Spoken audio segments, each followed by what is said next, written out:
Vamos falar de um assunto que acaba acontecendo algumas vezes: o esquecimento de corpos estranhos durante a realização de procedimentos cirúrgicos. Para falar deste caso, eu tenho a participação agora na Rádio Justiça do Dr. Fábio Cabar. Ele é advogado e médico. Dr. Fábio, seja bem-vindo à Rádio Justiça. Muito obrigado pelo convite. Doutor Fábio, o esquecimento de um corpo estranho, como agulhas de sutura, materiais têxteis como compressas e gases, pinças, entre outros, durante a realização de um procedimento cirúrgico, é comum, é complicado também explicar isso dentro do direito médico? Olha, não dá para dizer que seja comum, porque acreditamos que exista uma grande subnotificação dos casos. Não é uma cultura ou um costume na medicina brasileira que se faça rotineiramente esse tipo de comunicação. Muitas vezes, até por medo das consequências jurídicas que possam advir desse tipo de ato, o que ocorre é que o cirurgião ou os médicos que posteriormente atendem o doente, eles não notificam este evento de tal maneira, então, que acreditamos que os números atuais possam estar, evidentemente, subnotificados com uma incidência, portanto, menor do que aquela acontece no dia a dia, na verdade, das situações. E, doutor Fábio Cabar, os médicos hoje estão mais cuidadosos para que esse erro não aconteça, ou é mais a parte do direito que vem penalizando, punindo mais esse profissional que acaba cometendo este equívoco? Olha, primeiramente é importante dizer, especialmente enquanto médico, que não podemos dizer que todas as situações de esquecimento de corpos estranhos se configuram um erro médico.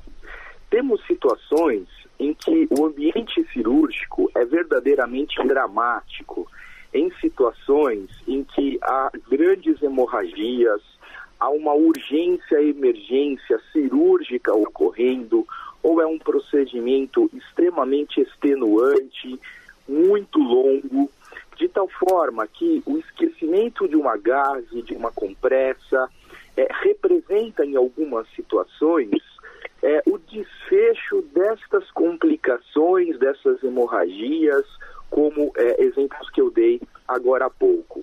Então, temos que ter muito cuidado nessa especificação de que o que é efetivamente um erro deliberado, um esquecimento por uma falta de cuidado, por pular fases que devem ser cumpridas no final do procedimento, até no sentido de compliance, do que naquela situação em que a própria situação cirúrgica não possibilitou que se tivesse eventualmente a retirada de todos os instrumentos, a retirada das compressas, das gases e assim por diante.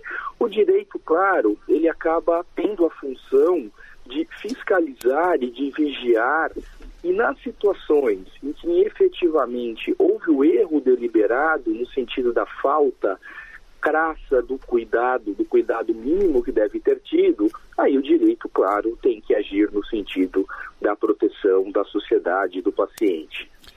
E doutor Fábio Cabar, na experiência do senhor também, além de advogado como médico, esse tipo de esquecimento de corpos estranhos, ele ocorre com maior frequência na rede pública ou privada? Existe alguma diferenciação para que o ambiente seja mais propício, então, a esse tipo de esquecimento? Eu não diria a questão do ambiente público ou privado, eu diria naquele hospital em que tem como norma a adoção de condutas preventivas no sentido de que isso não aconteça. É claro que os hospitais particulares muitas vezes têm maiores facilidades de estarem alinhados com as normas até internacionais de cuidados, de compliance, o que nos dá a ideia de que, teoricamente, nestes ambientes particulares, haveria uma menor incidência desse tipo de problema. Entretanto, é uma suposição, uma ilação que eu faço nesse momento, não havendo dados objetivos que possam nos mostrar se esta situação ela é mais correntemente encontrada nos hospitais públicos ou nos hospitais privados. E, doutor Fábio, o que acontece com o médico quando ele esquece um corpo estranho durante um procedimento cirúrgico? Bom, o médico ele está sujeito a aplicação de sanções disciplinares do ponto de vista administrativo, então dos conselhos de medicina, mas também de sanções cíveis e penais. A partir da notificação da existência deste corpo estranho pelo paciente, seja a um conselho regional, seja a própria justiça, teremos uma investigação para realmente confirmar a existência desse erro, desse equívoco, desse esquecimento, e a partir daí a apuração, não é, da culpa no esquecimento desse corpo estranho, podendo levar tanto a sanções administrativas em âmbito de conselho regional e federal, então advertência, suspensão e até cassação do exercício profissional, e no âmbito jurídico, claro, na esfera civil e na esfera penal, sendo que na esfera penal, na dependência do resultado final, esse médico pode ser implicado em lesão corporal, até mesmo em homicídio culposo. Eu estou conversando com o Dr. Fábio Cabar, advogado e médico. Ele está falando conosco sobre o esquecimento de corpos estranhos durante a realização de procedimentos cirúrgicos. Dr. Fábio Cabar, o nosso ouvinte que está acompanhando essa entrevista, por acaso, passou por um procedimento cirúrgico. Quando há um tipo de esquecimento, existe um prazo padrão para que esse ouvinte tenha sintomas que há algo de errado nessa cirurgia? Isso varia muito.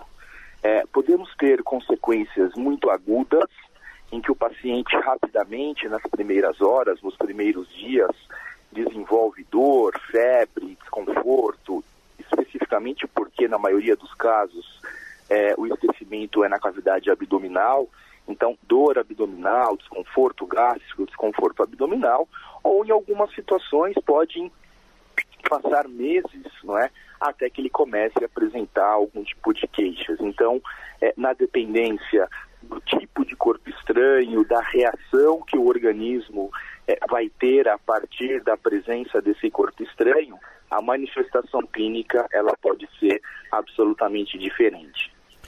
E nesse caso, os exames de imagem são os mais recomendados para detectar essa presença do corpo estranho? Exatamente.